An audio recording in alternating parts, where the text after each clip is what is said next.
एक ऐसी राह मशल जिसके इंतज़ार में आज हजारों लाखों बल्कि करोड़ों लोग इस इंतज़ार में हैं कि हम राहुल गांधी की झलक देखें। हम सबको इंतज़ार है हमारे महबूब लीडर श्री राहुल गांधी जी का। उनसे गुजारिश करता हूं कि वो आ जाए।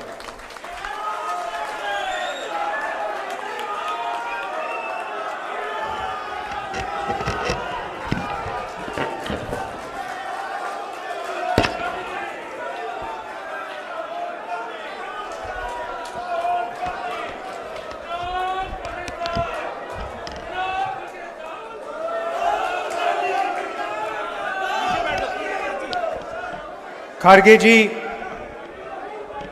वेणुगोपाल जी, सोलंकी जी, तारिक कर्रा जी, गुलाम अहमद मीर जी, विकार रसूल जी, रमन भल्ला जी, ताराचंद जी, चौधरी लाल सिंह जी, कांग्रेस के हमारे सारे नेता, प्यारे कार्यकर्ता, आप सबका यहां बहुत बहुत स्वागत, नमस्कार।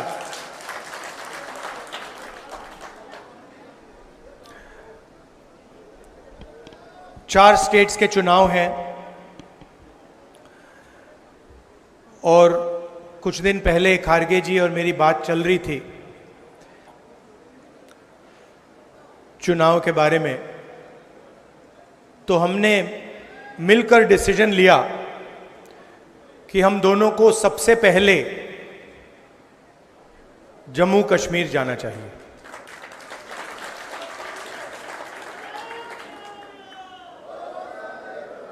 चुनाव के कारण, सिर्फ चुनाव के कारण नहीं, मगर क्योंकि हम जम्मू कश्मीर के लोगों को और देश के लोगों को एक मैसेज देना चाहते हैं। देखिए,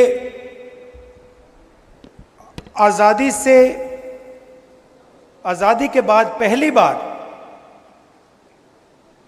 किसी स्टेट को यूनियन टेरिटरी बनाया गया है। मतलब हिंदुस्तान में स्टेट्स को डिवाइड कर दिया गया। उत्तराखंड बना, झारखंड बना, तेलंगाना बना, यूनियन टेरिटरीज को स्टेट में बदल दिया, मगर कभी भी स्टेट से यूनियन टेरिटरी नहीं बनी। मतलब हिंदुस्तान की हिस्ट्री में रिप्रेजेंटेशन का बढ़ावा ही हुआ है, ज्यादा रिप्रेजेंटेशन दिया गया है। झारखंड के लोगों को रिप्रेजेंटेशन दिया गया, तेलंगाना के लोगों को रिप्रेजेंटेशन दिया गया, मगर एक ही उदाहरण है जहां लोगों से रिप्रेजेंटेशन छीना गया, वो है जम्मू कश्मीर। हिस्ट्री में यह पहली बार हुआ है और इसका नतीजा आपने देखा है। एडमिनिस्ट्रेटर कहते हैं, मगर सचमुच में उनको महाराजा कहना चाहिए, एम्परर कहना चाहिए, किंग कहना चाहिए। और पूरा का पूरा जो फायदा हो रहा है वो जम्मू के लोगों का नहीं हो रहा है, कश्मीर के लोगों का नहीं हो रहा है, बाहर के लोगों का हो रहा है। चाहे छोटे, मैं स्टेट का नाम नहीं लूंगा, चाहे छोटे कॉन्ट्रैक्ट्स हों, बड़े कॉन्ट्रैक्ट्स हों, सरकार में पोजीशंस हों, आप लोगों को कोई फायदा नहीं हो रहा है, आप लोगों को सिर्फ नुकसान हो रहा है। इसलिए हम चाहते थे कि चुनाव से पहले आपका स्टेटहुड आपको वापस दिया जाए। अब ठीक है, इन्होंने चुनाव पहले कर दिया, मगर हम अभी भी चाहते हैं कि जल्दी से जल्दी आपके स्टेट की लगाम आपके हाथ में वापस दी जाए। मतलब आपको स्टेटहुड एक बार फिर से मिले। आपके बीच में, मेरे बीच में आप रिश्ता जानते हो, ये राजनीतिक रिश्ता नहीं है, जैसे मैंने कहा मोहब्बत का रिश्ता है, पारिवारिक रिश्ता है। मेरा परिवार आपके स्टेट से ही आता है, तो आपको यह सोच के चलना है कि दिल्ली में आपका सिपाही मैं हूं। जो भी आप चाहेंगे, जो भी आप चाहेंगे, मेरे दरवाजे आपके लिए खुले हैं। आपको सिर्फ ऑर्डर देना है और मैं यहां हाजिर हो जाऊंगा।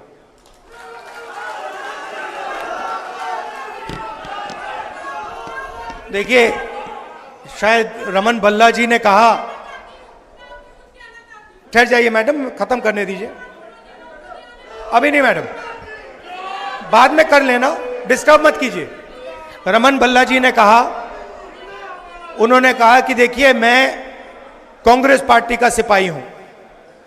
रमन भल्ला जी, आप सिपाही नहीं हैं, आप कांग्रेस पार्टी के जनरल हैं। और आप जैसे अलग अलग जनरल खड़े हुए हैं यहां पे, सिपाही तो ये है कार्यकर्ता। और मैं चाहता हूं कि जनरल की भी रिस्पेक्ट हो और सिपाही की भी रिस्पेक्ट हो। गठबंधन हो रहा है, मैं चाहता हूं कि जो भी गठबंधन हो उससे हमारे कार्यकर्ताओं को, सिपाहियों को और हमारे कमांडर्स को रिस्पेक्ट मिले, इज्जत मिले। आप लोग हमारे लड़ते हो और यह विचारधारा की लड़ाई है। कांग्रेस पार्टी की विचारधारा और आरएसएस की विचारधारा के बीच में लड़ाई है। आपने देखा होगा चुनाव से पहले प्रधानमंत्री यूं भाषण देते थे, देखा आपने?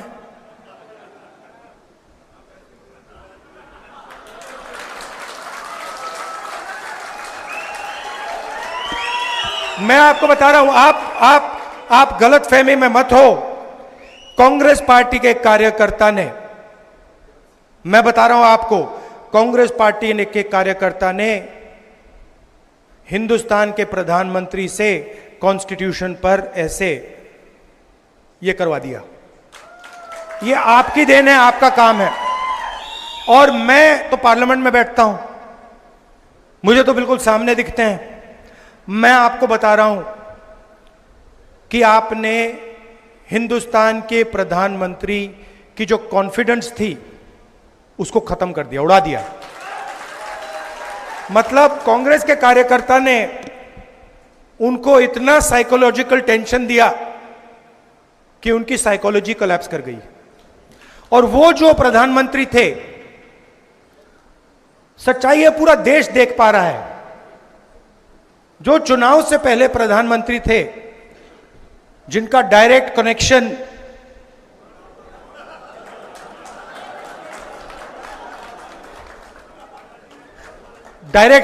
जिनका ऊपर था, वो प्रधानमंत्री नहीं रहे।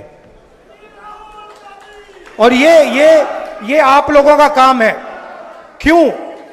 क्योंकि कठिनाई के समय, जब कठिनाई थी, जब आपकी विचारधारा पर आक्रमण हो रहा था, तो आप लोग कांग्रेस पार्टी का झंडा लिए घूम रहे थे।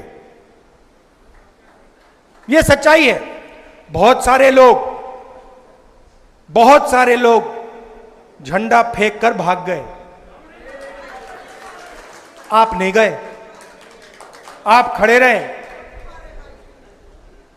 आपने लाठी खाई, गोली खाई, गाली खाई, मगर आप 1 इंच पीछे नहीं हटे। इसलिए मैं आपको कांग्रेस पार्टी के बब्बर शेर कहता हूं। और मैं चाहता हूं कि ठीक है, चुनाव में टिकट बांटे जाते हैं, बड़े बड़े नेताओं को टिकट बांटे जाते हैं, मगर मैं ये भी चाहता हूं कि हमारे कार्यकर्ताओं को भी एमएलए बनने का मौका मिले। तो कर्रा साहब, वेणुगोपाल जी, मीर साहब, मैं आपसे कहना चाहता हूं कि मैं उदाहरण देखना चाहता हूं जहां जमीनी कार्यकर्ताओं को एमएलए का टिकट दिया गया और वो विधानसभा तक पहुंचा।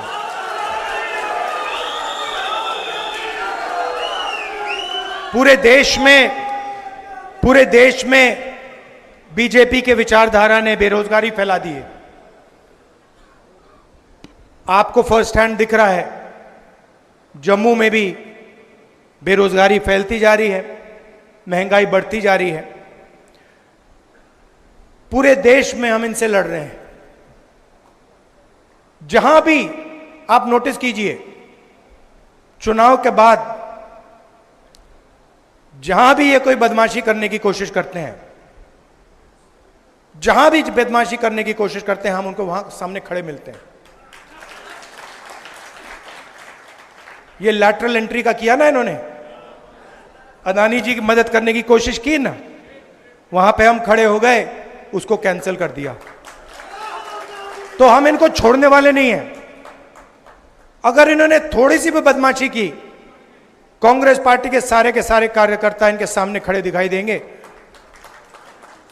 और जो गलत बिल एक पास करने की कोशिश करेंगे, उस बिल को हम रद्द करवा देंगे। हम ऑपोजिशन में बैठे हैं, मगर सरकार को कांग्रेस पार्टी का कार्यकर्ता चलाएगा। आप सबका अच्छा देखिए, एक और लड़ाई है। जम्मू का कल्चर है, जम्मू की हिस्ट्री है। यहां माता वैष्णो देवी की ये जमीन है। आपका जीने का तरीका है, आपका सोचने का तरीका है, वो अलग है। जम्मू का अलग है, केरल का अलग है, कर्नाटक का अलग है, उत्तर प्रदेश का अलग है। हम चाहते हैं कि हर जगह का कल्चर, उनकी हिस्ट्री, उनकी भाषा, इन चीजों की रक्षा हो। हम चाहते हैं कि आपकी आवाज आपकी सरकार में हो, और जो आप चाहते हैं जम्मू कश्मीर के लिए, जो आप चाहते हैं, जो आपके दिल में है, वो हो। अब बीजेपी की दूसरी सोच है, वो पूरे देश को नागपुर से चलाना चाहते हैं। वो सोचते हैं कि रिमोट कंट्रोल से पूरा देश चले, चाहे जम्मू कश्मीर हो, चाहे महाराष्ट्र हो। भैया, ये जो आप शिकायत दे रहे हो ना कि बाहर के लोग पूरा का पूरा फायदा उठा रहे हैं, आप महाराष्ट्र जाइए, वहां पूछिए, वो भी आपको यही कहेंगे कि भैया महाराष्ट्र में भी बाहर के लोग फायदा उठा रहे हैं। तो ये सिर्फ आपके यहां नहीं हो रहा है, ये इनकी सोच है, सेंट्रलाइज करने की सोच है। हमारी सोच डिसेंट्रलाइज करने की है।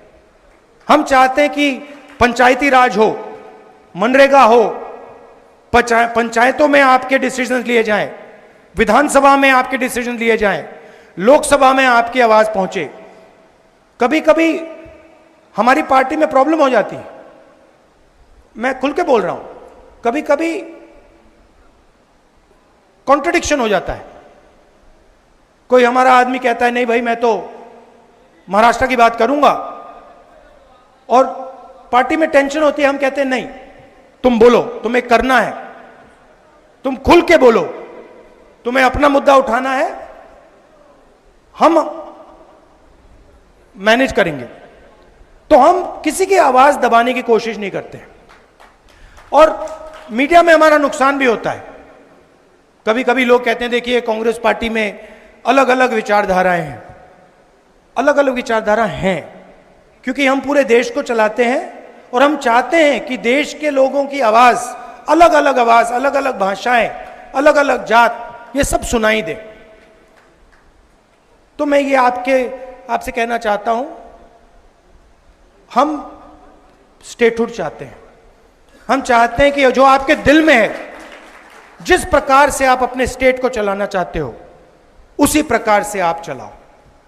इसीलिए हम ये मैसेज देने आए। दिल से आपका धन्यवाद करना चाहता हूं।